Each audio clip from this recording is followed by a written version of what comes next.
लागल हलुआई बा पूरी मिली जान हो बिया है विदाई बा घटाइना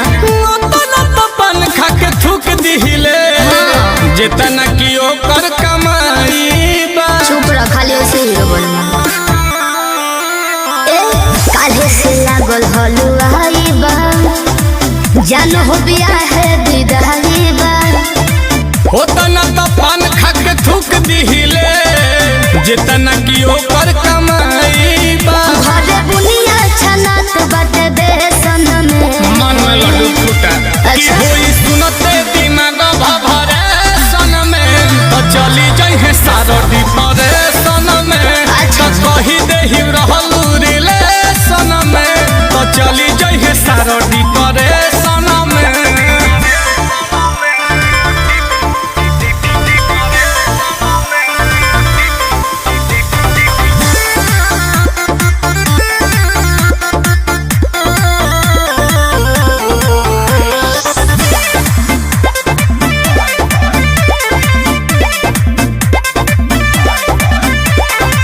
प्यार नहीं भइल मुकम्मल हो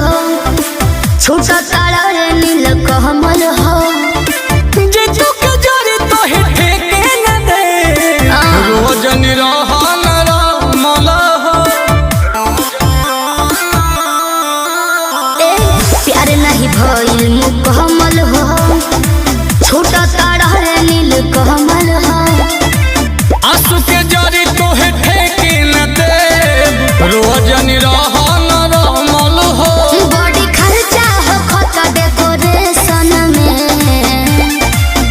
जब यूट्यूब पे अइबू सजेशन में तो चली जाइए सारडी परेशन में तो नाम आई नोटिफिकेशन में तो चली जाइए सारडी परेशन में